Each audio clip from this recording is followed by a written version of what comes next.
Hello, and welcome to Talk.Therapy.Heal, a dynamic and engaging show that endeavors to shatter the many stigmas surrounding mental health and therapy. Talk.Therapy.Heal is a collective of licensed counselors, therapists, and life coaches unique in areas of specialization, expertise, and experience. Through the art of curated, genuine, compassionate conversation, we get to the deep things. We are so excited you chose to begin your healing journey with us. Tune in to Talk Therapy Heal.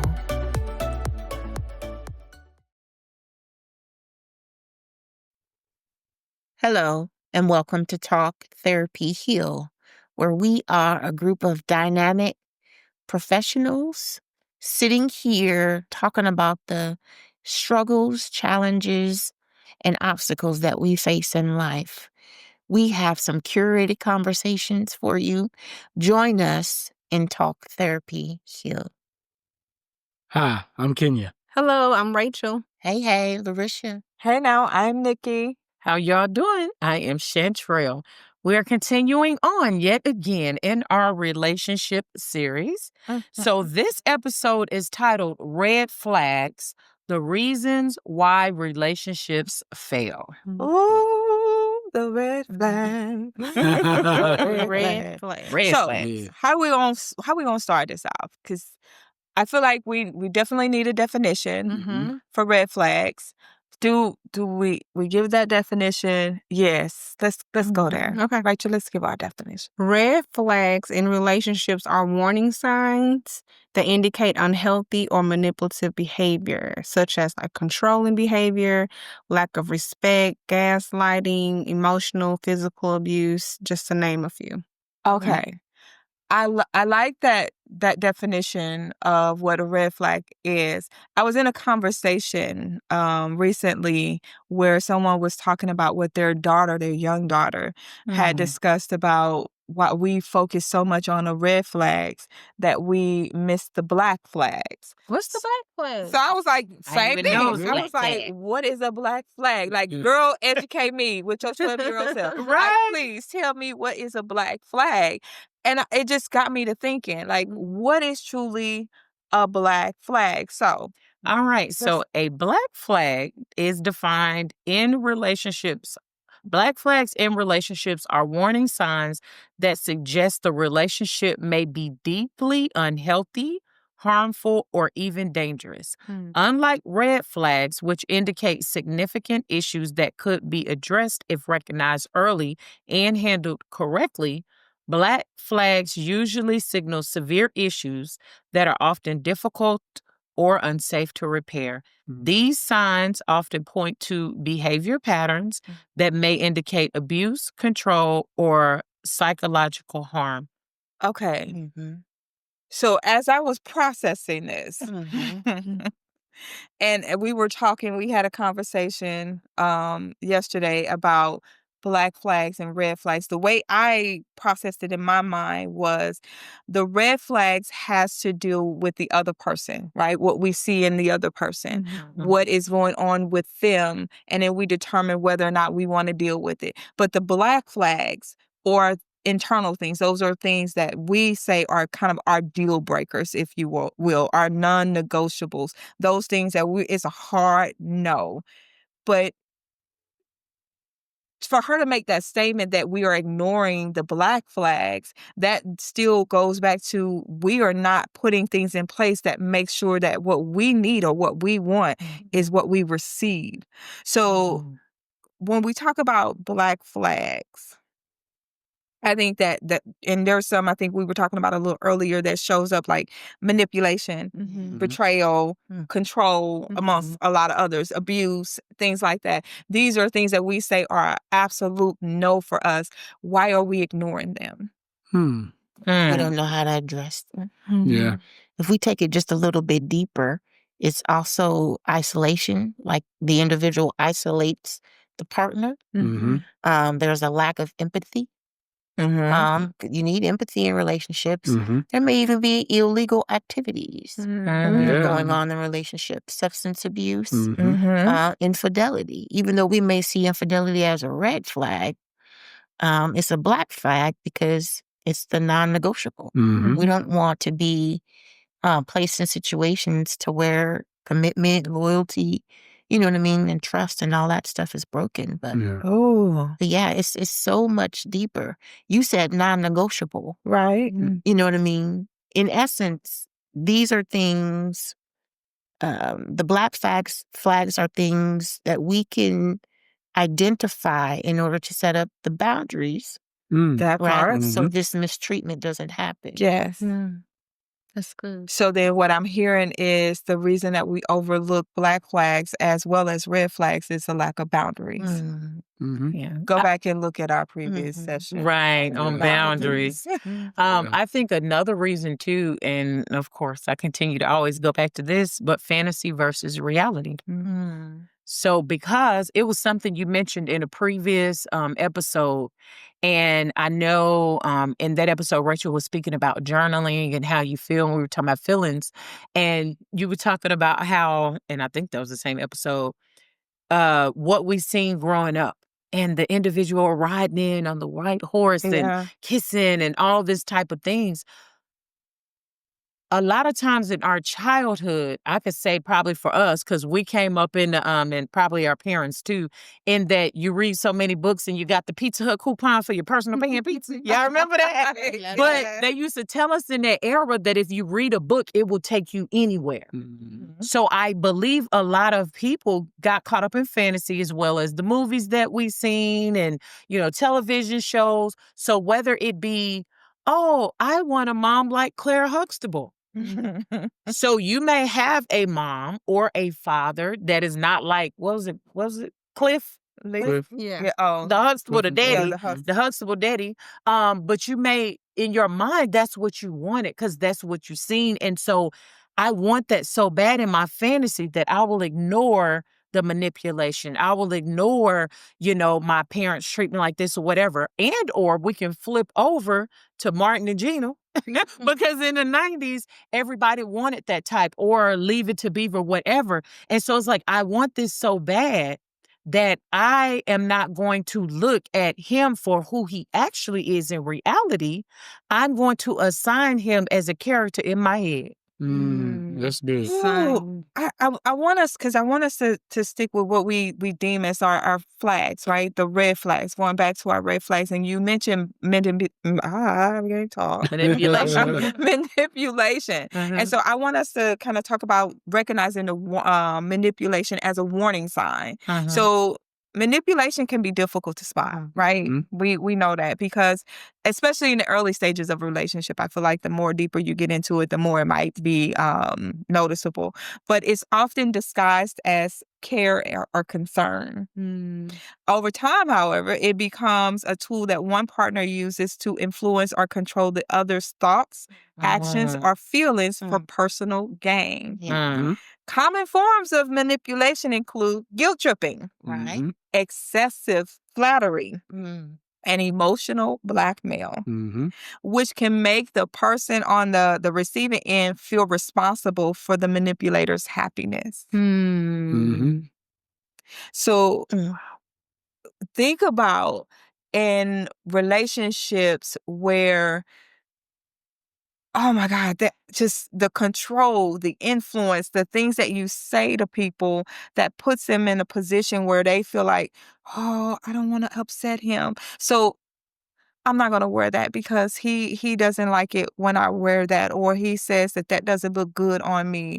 Is it that he cares or really concerned, or is it that he's trying to control what you're wearing or even where you're going? Or I don't like your such and such friend because she always trying to do XYZ or XYZ.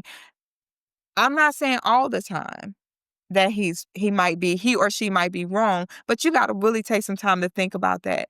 Is it really care and concern, or is it control? Is it for your benefit? Does it benefit you, or does it benefit the other person?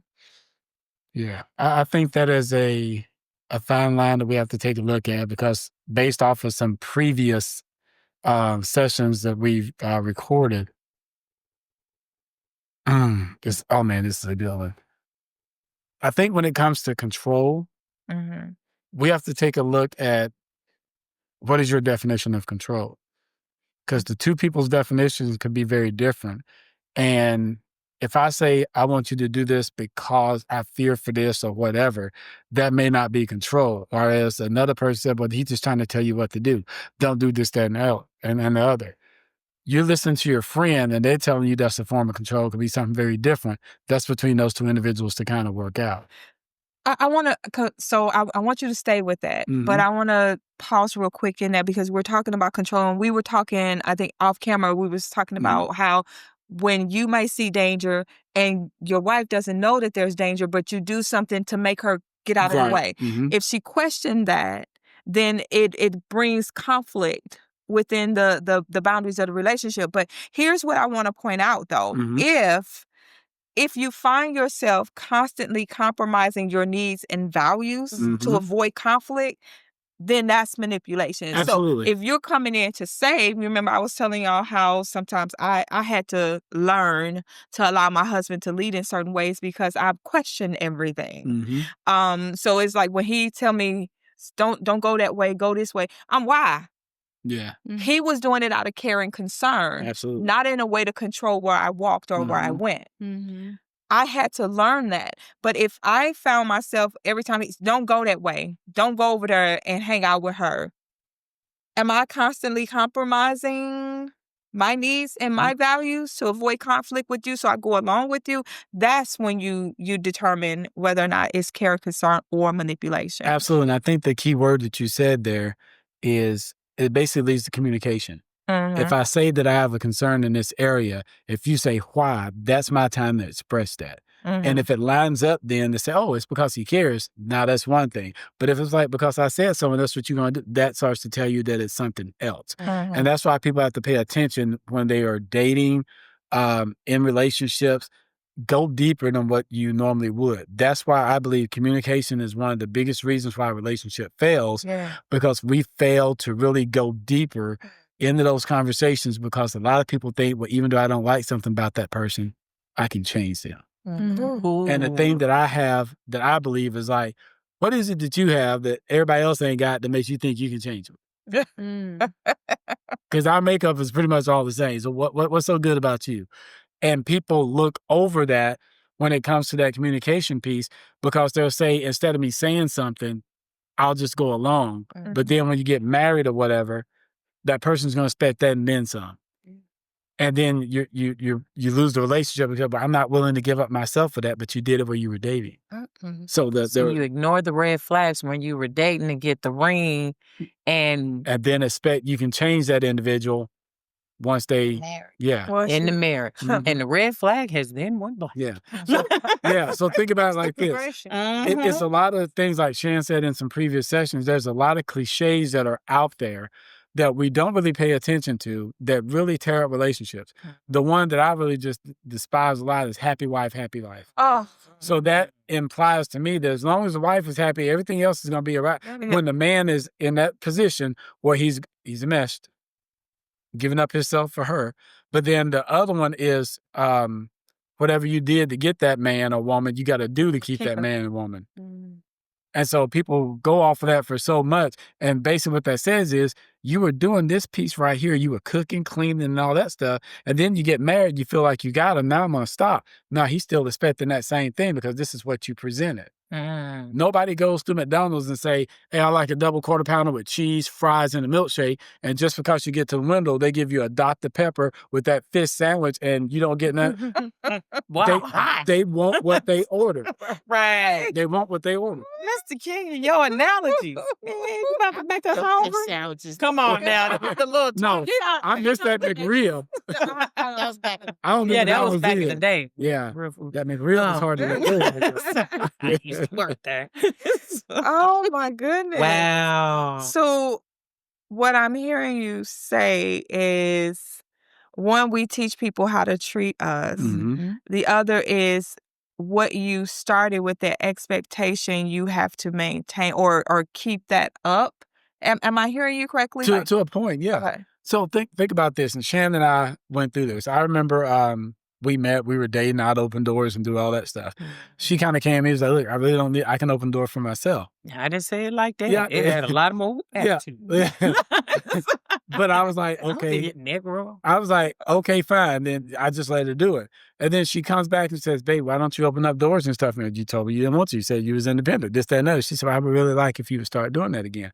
No arguing, no fussing, no fighting. She expressed what she wanted. That's what I started doing.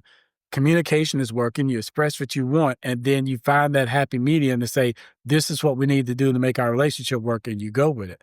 For a lot of people, that gets really mixed up. And Shannon and I say this all the time because a lot of times when you're dating, you're just getting the salesperson. You ain't getting the whole item. Because the salesperson will say anything you want in order to make it sell. But then once you get that second, hey, wait a minute. I thought he said this thing came with a... He talked clean. Yeah. Right. I'm like, where's the extension cord? Oh, I had to buy it separate. You didn't tell me that part. Yeah. Talking fast, you hear what you want to hear. Precisely. So that you get what you think you need. And once you think you have what you need, then everything goes until later on, like I said, manipulation don't seem like manipulation in the beginning until you all up in it. And then when you go back in there and talk about, hey, I thought you said you had a 30-day money-back guarantee. Yeah, but you broke the seal on the package already. You didn't read the fine print. That There part you go. is the fine There print. you go. As y'all are speaking about manipulation, and y'all, so I was the definition person for that because you're the Rachel. She did the red, I did the black. And I'm looking at under the black flags, it says consistent deception or manipulation.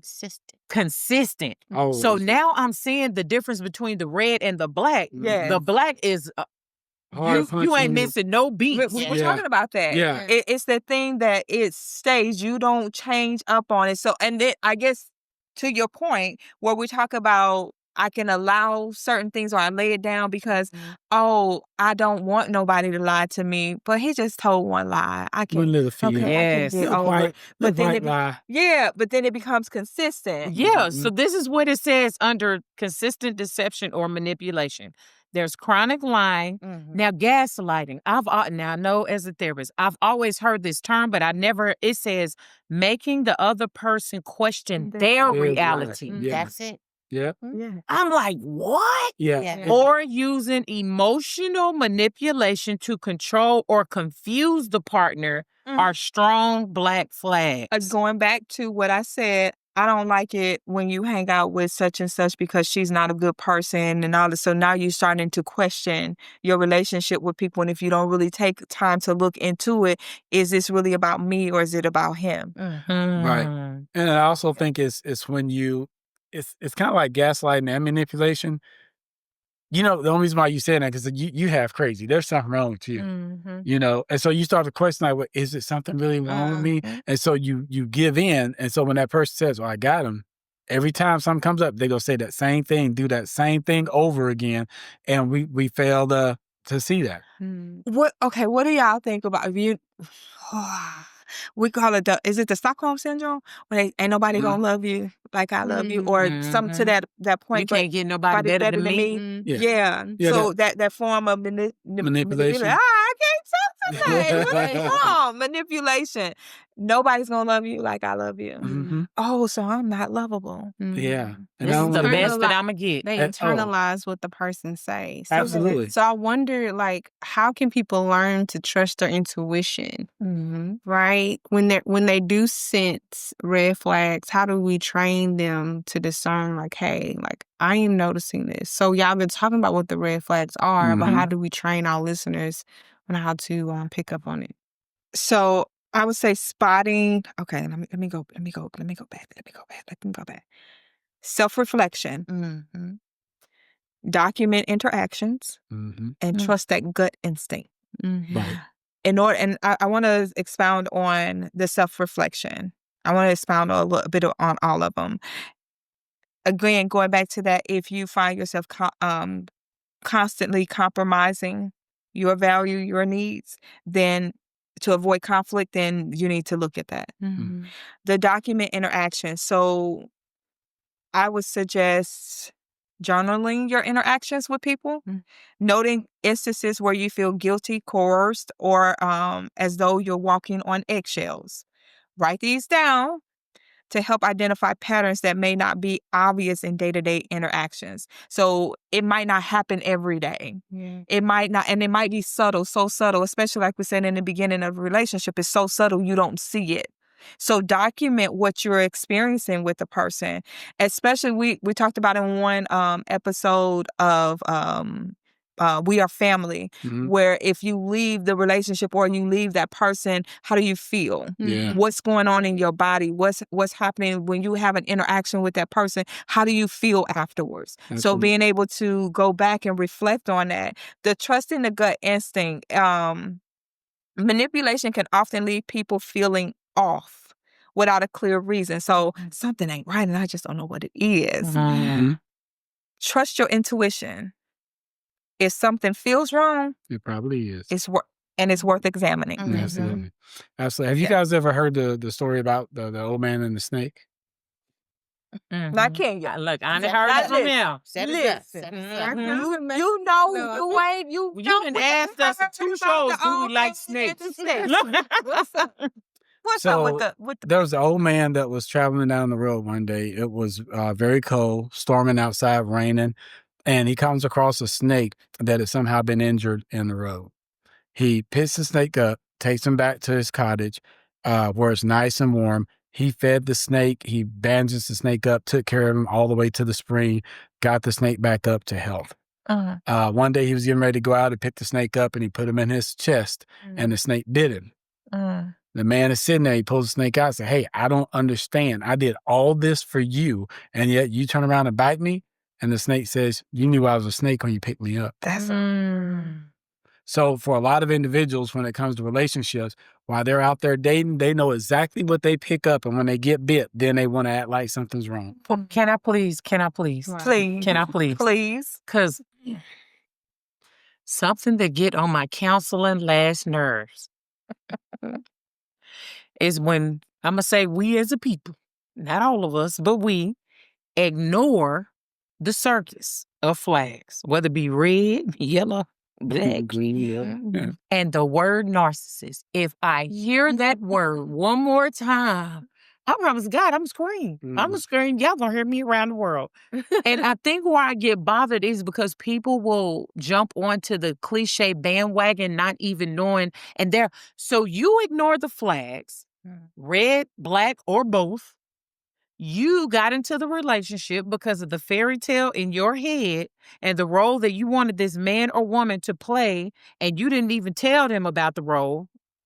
And then when things don't work out the way that your movie in your head plays out, then they're labeled a narcissist. Come on, counselors. I'm laughing because I hear it a lot too, but I'm laughing because people are so quick to define something, and I'm like, do you even really know what it is? Yes. Do you know what it is? I'm about to label you as narcissist. Right. How about you, the narcissist? And so I had to ask ChatGPT while we were sitting here. I said, would a narcissist fall under a red flag or a black flag? I just had to know. And a narcissist in a relationship can exhibit both red and black depending on the severity and impact of their behavior. Narcissism exists on a spectrum. And so then it goes to explain the categories under red and black. But the key indicators that narcissism is a black flag is, again, gaslighting and manipulation, which we were speaking about.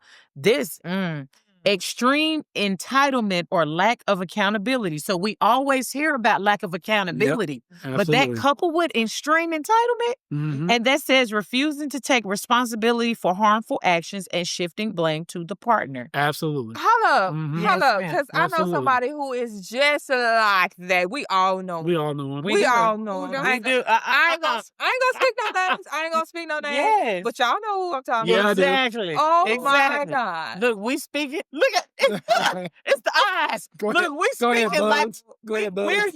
we're currently utilizing No. our gift that we possess as Woo. people of Okay. Tama. I Yes. digress. And Okay, then I'm it sorry. says chronic emotional abuse, engaging in behaviors that belittle, control, or intimidate the partner, and then isolation, of course.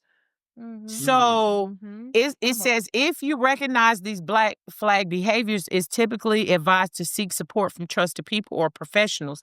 But see, what I typically find, especially when people are in quote unquote romantic relationships, is they will then internalize, especially when they don't know who they are. They're me, myself, and I. And their worth and their identity, and they'll fall into this trap and say, it's my fault.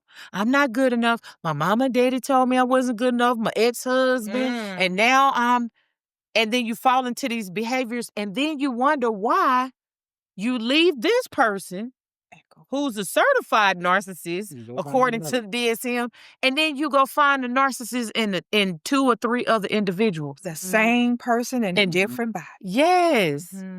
I don't get it. But the key factor, I think, of what gets me with this is you're choosing to ignore the circus. So how you were saying, how can we help people to identify this? Yes. But it's like people are making a conscious decision, and that's the piece that I don't understand. Is it the fact that I want to be loved so bad? I hear a lot of people say, well, I'm with this person because I just don't want to be lonely. That's the key. Come on. Get a puppy. And maybe the puppy can't. Anyway, I digress. We're going to leave that alone. But I'm trying to figure out what is the root as to why an individual continuously choose to ignore the flags. Because I don't know who I am, Shan. I don't know who I am, and therefore therefore don't know my worth, and I don't know what I want. And it's dependency on that person. Yeah. Codependency. There you go. Oh. Absolutely. And I think sometimes what people have to do, they got to go deeper and really, I hate to say it like this, they got to play the game. Okay. You got to listen to what people are telling you. Don't look at what is surface level. Go below that. I'm just going to, if a woman was to tell me, hey, nobody else don't want you, I'm the only one that's going to want you and love you, then I got to ask myself, Self? yeah, self, why are you sticking around with something like that when you know there's other people out there that may want you, but then turn it back on that individual. If you say you the only one that's want me, then how low of a state are you in? Ooh. And then part B to that question.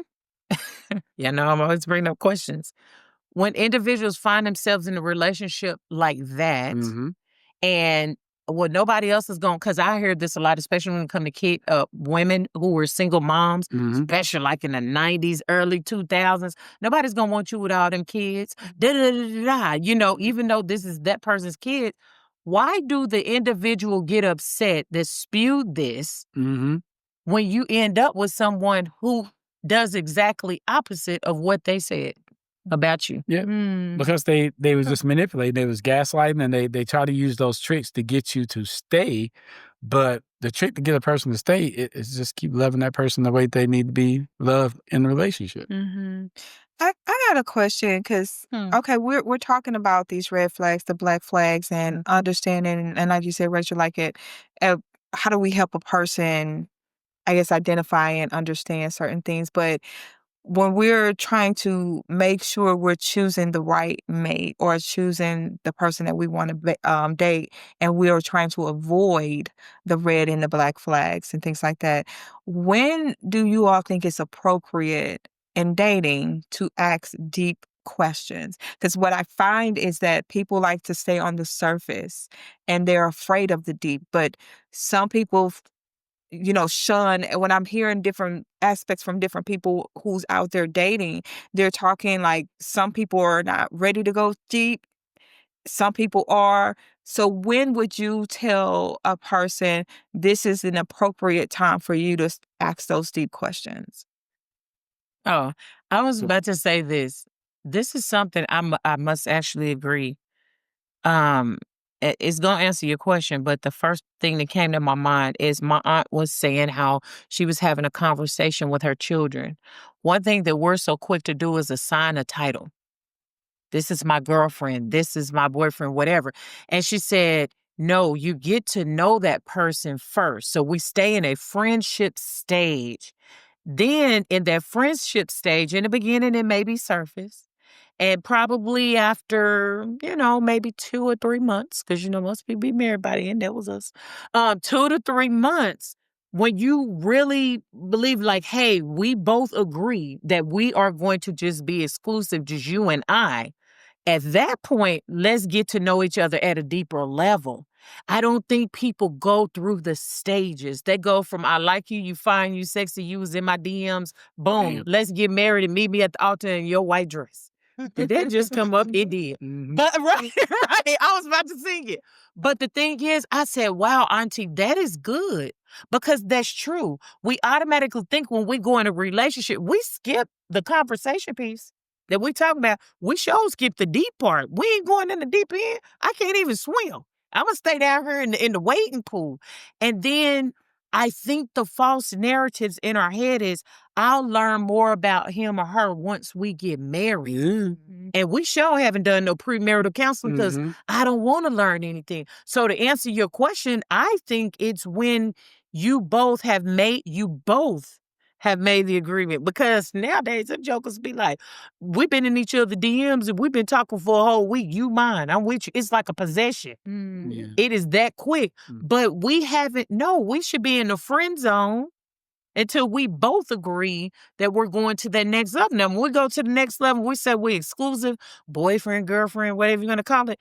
That's when I need to get, but people need to be dating with a purpose. Oh, that's it. Okay, I want to hear what y'all have to say, and then I got something that I want to add it to this question, or not add to it, but answer in a different way. What do y'all think? When should you ask the deep questions?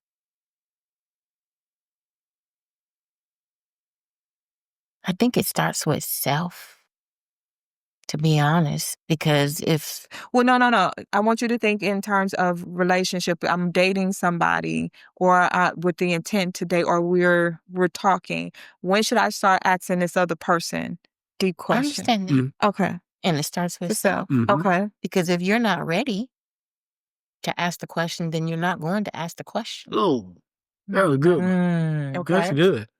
Okay. Yeah. So, I mean, like a specific time frame, not quite sure. Okay. But I think it starts with like you knowing your needs, you knowing your core beliefs, you know what I mean, what you desire. To be honest, I mean, this is just me. I mean, not like day one out the gate talking about the deep things, but based on, how should I say? Let me just talk about being a husband. Hey, honey. So for my husband and I, we met in the ministry, right? And so our first purpose was something that wasn't even spoke of. Our first purpose was to walk out the purpose that God had for our lives. And so that right there created a safe space. You know what I mean? In order for us to begin to talk about relationally the deeper things. And I know everybody, doesn't know Christ.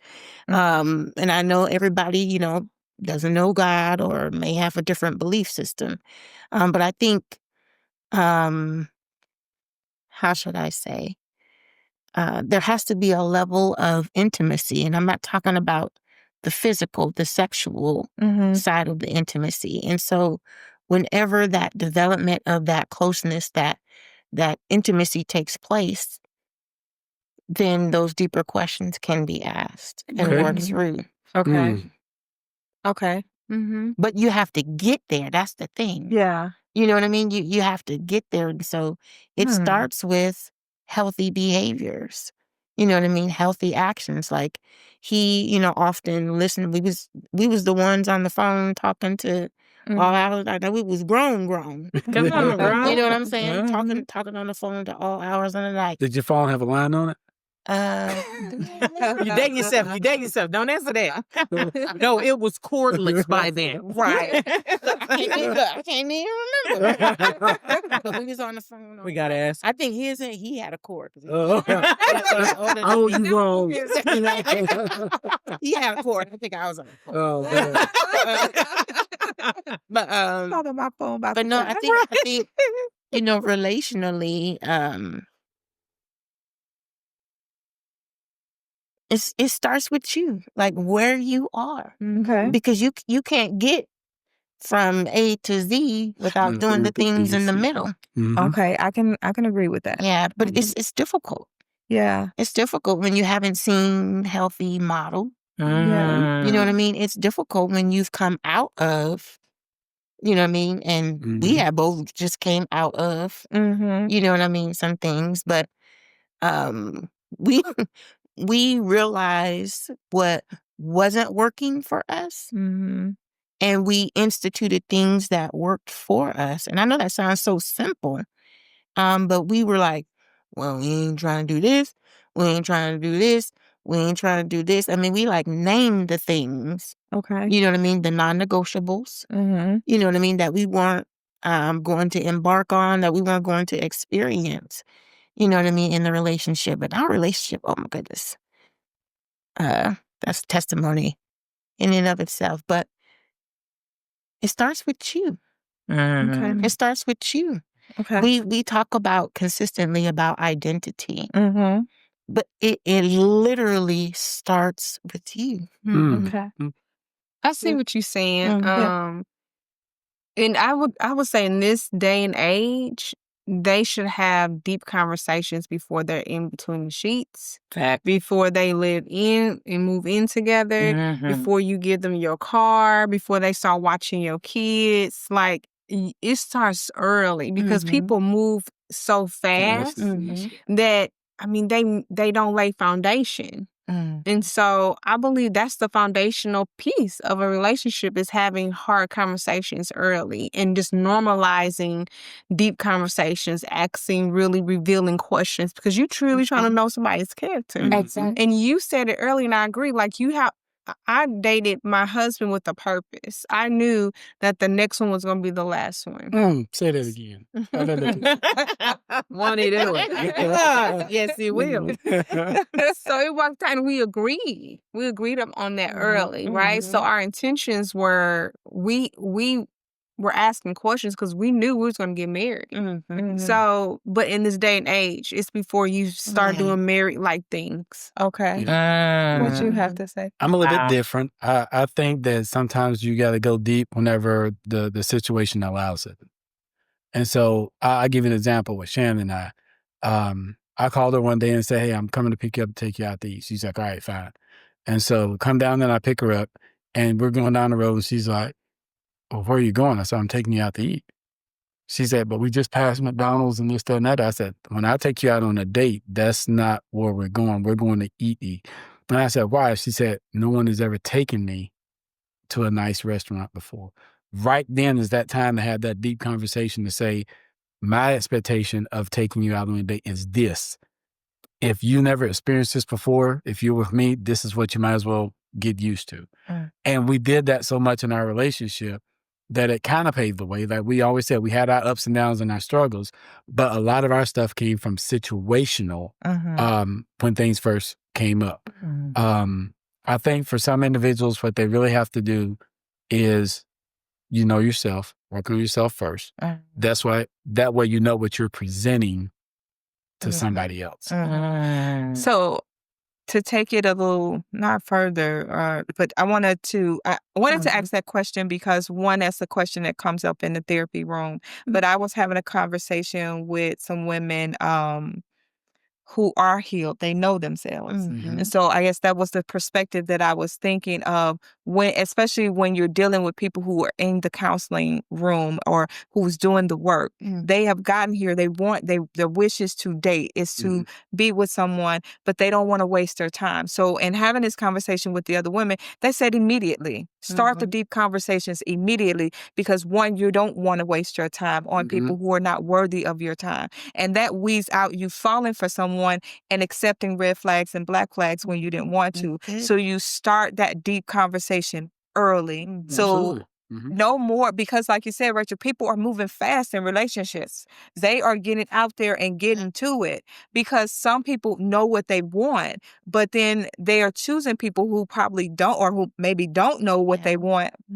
Settling, yes. And so if you ask those deep conversations in the beginning versus waiting until things start to happen, you know what it is that you're getting into. So I at first I used to, when I thought about it, I'm like, well, no, you don't want to inundate people with these hard conversations and come at them, because then it's going to frighten them off. If it do, then you weeded out the person who wasn't for you. Absolutely. That person wasn't intended for you. So start out the gate with the hard questions. That's how I see it, the deep questions, because then you get to understand who this person is, what they represent, and what you are getting yourself into. If you wait 6 months down the line for a situation to come up, you in too deep at that point. You're in too deep. I feel like, I feel like even at a 3-month mark, you're in too deep. You have spent precious time in this thing trying to see if this person is the person. Why not just find out from the beginning? Right. Okay, can I add? Oh, No, go ahead.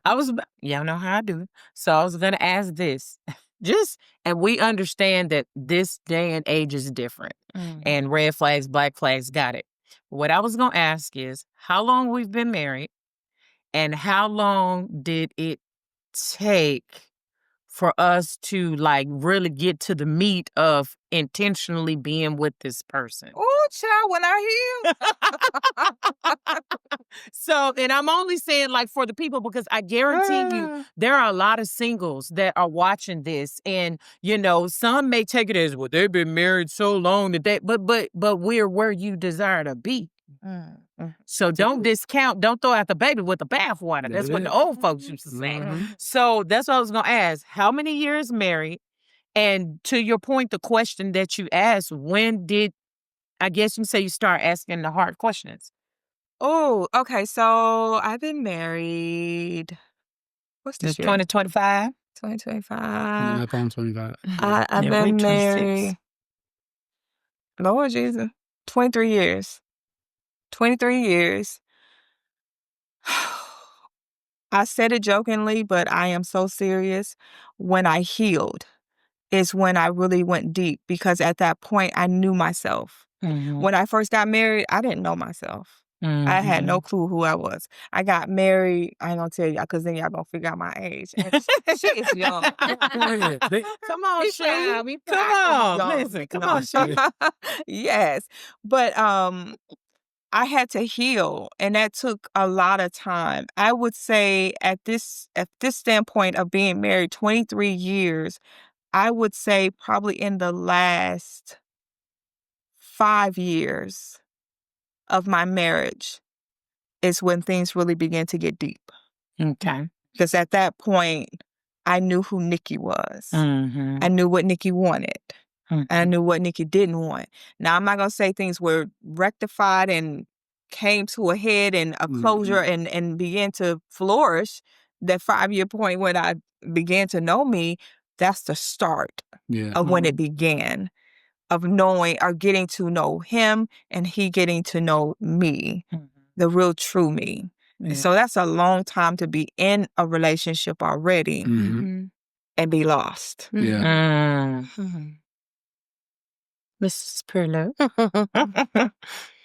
So we've been married 20 years. 21 years. 21 years.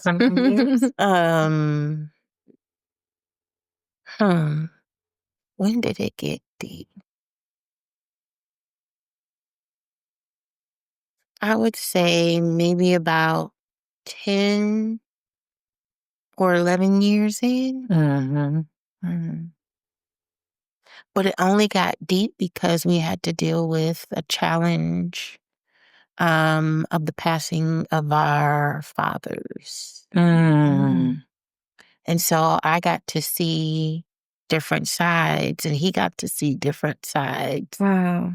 I thought before it was deep, considering how we came together. But when we actually faced, the death of our fathers, the death of our oldest sisters, I think that just it deepened, it grew. Wow, that's good. Yeah. Ma'am, we are year 15 at this point, and I would say when we first started dating, we were in college, and we had, to me, that was hard conversations then. But I feel like it was year 14 where I am healed and I'm able to express and ask questions and hold people accountable, that we started having hard conversations. So, yeah, recently. Yeah. It's interesting that y'all mentioned that because we've been married 26 years at this point, and because of our dynamic in the military and being overseas and both coming in with children, we, like he said, the first date, he is the first man to ever take me out on a date, and stuff. And so we had to hit those for the simple fact that the time that we had to get together, because military life is so accelerated when you're dual couple, because you have to get conversation in when you can. And so it's like, oh, okay, we lovey-dovey, we dating. And then it's like, oh, you got to go to the field for 30 days? Oh, you got to deploy? You know what I'm saying? So then, so it was like a separation and a coming together. So fast forward, and what I'm seeing, because I'm a visual person, is we're all speaking that there may have been, some surface. I'm thinking about an ocean. Yeah. And absolutely. as you're going down. And so I would honestly say, and, if you have, a difference on your end, is that when we really got to the depth level of deep now, I mean now, like where we are to where we can check in with emotional intelligence. Okay? Because we ain't had time for red flags in the beginning. It was, he asked me to marry him in September 5th. We was married in December of the same year. So it was real fast paced, but the emotional intelligence level of the deep, again, like you said, see, I'm 47 at this point. So at 40 is when I was like, I woke up, a light bulb went off. I don't like it. That's when I started learning about myself. And then, as you had mentioned, life's challenges, we both go to counseling. Boy, counseling program ain't no joke when you both married sitting beside each other in the classroom. Because I was like, oh, you ain't got to be talking about me like that, professor. And I can't even look at Kenyon. He's sitting right here, and stuff, calling myself out. But I would definitely say, I know for real, our real level of connectedness for me is when he had that double back-to-back surgery. Because we had no choice but to really rely on each other. Like I was exhausted. And everybody's asking, do you need help? Do you need help? Do you need help? And I got to see my husband in a different light and he shared this in our last, when we did a previous show, he shared this. I seen him in his most vulnerable state, which I believe a lot of women do not get to see their husbands in because of what he always shared, how men was taught, you don't open up, you don't show. He needed me. You know what I'm saying? I needed him in order to make it. So that's why I kind of brought it up, but, I didn't want to take the light. I would say just about the same thing. And it's funny because I was thinking the same thing she was saying about the ocean. We first, jumped in and the water may have been about chest deep. And because of the military, you're doing that wave like she was saying. We hit some sandbars. There were some times I think when I first retired, we really started to go deep, and now we're snorkeling. And then it was like, wait a minute, having all these issues, stuff keeps coming up again. We got to back it up and go back up on the beach because lifeguards about to come. And then, like I said, when we hit that counseling program, oh, wait a minute, we learned some new techniques. We got some fins on now. We can go scuba diving a little bit. And then it was like, hold on a minute, bring it back to the top. But like she said, I think for us, we went a lot deeper once we came out of the counseling program, because that counseling program made you go deep for yourself. Go Crew, University of Maryland. There you go. But, had to shout him out. Yeah, it makes you go deep for yourself. And when you come out of there, not only did I know myself better, I knew her, but that was the time that you learned. After that was the time of application. Yeah. And that's why she said when I had the double back surgery, I couldn't go to the bathroom by myself. She had to do everything. And so that showed me that the person you married, you said is going to be your helpmate, she's living up to that. But it's funny because she didn't have the double back surgery, but she had an accident when we first got married. I had to do the same thing for her. It all came back around full circle. Yep. So red flags, the reason why relationships fail, because many people refuse to go deep. That's good. And it takes both the partners, both people. So if it's a friendship, if it's a mother, daughter, dad, son, whatever, it takes both people to go deep. But a lot of people like to, I can't swim. But to remain on the beach, Get out. it takes both people. Oh, I just Come on, you know, like the life jackets. Yeah. We can have life jackets, and the Bible, the Word of God, is your life jacket. It keeps you afloat. It's even though the water is deep, it keeps you afloat if you wear it. If you put it on, it will keep you afloat. And like he said, you got to apply it. applications. You gotta Faith apply without works is It's dead. So if both of you are not working, and then what we quick to do is instead of, and I'm gonna say this and not put, too much of my husband's business out here. I think he kind of mentioned it one time on the show. What I love about him, and I was totally different, being that I'm his second wife, he never blamed his ex-wife for things solely. He would say, I did. So when their marriage, I guess you could say, fail or whatever the case may be, their relationship, marital relation failed, he would always say, it's things that we done. Now me, I was like, she did, but he was like, it's what we done. She did some things wrong. I did some things wrong. And I think, Lord, did we have issues? We did. Because I was the second wife. And so you're coming after, you know what I'm saying? But a lot of times relationships fail too because people do not accept personal responsibility.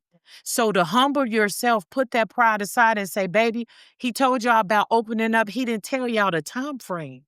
This man we was dating was opening cars, and my independent, I don't need a man for nothing self, say, I don't need this.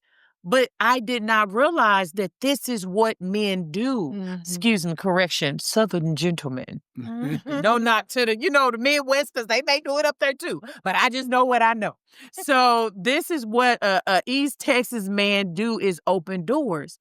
When I came back and circled back around, we had some good friends that we're going double date night with, the Kings and the Bennett. Shout out Bennett.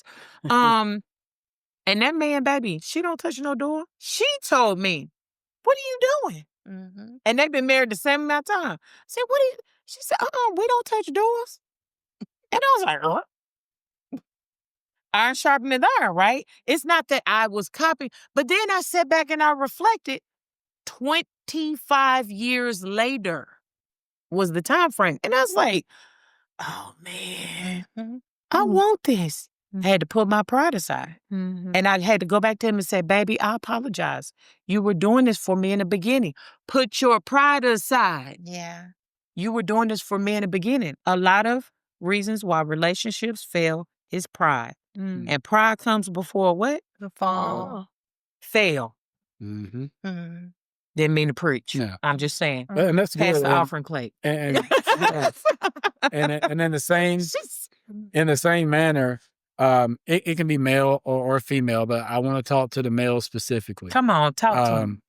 Because a lot of us have been taught, depending on your age, that you don't cry, you don't let your emotions out there and things of that nature.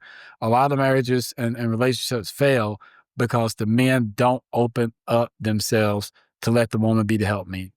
It's nothing wrong with saying, I don't have it all together. I can't do this all by myself, because you weren't designed to do it all by yourself. So don't take on that role that society has said that man is supposed to do when the role has already been explained in the book. Let that person that you have decided to be your spouse be your helpmeet, because that's exactly what they're supposed to do, so that you're not alone. That's good. That's good. We're just sitting here like, Okay, y'all. It's about that time. it's about that time. N-I-C-K. Wow. Y'all see that we get to clowning a little bit because we so deep in thought here. If y'all could feel the room.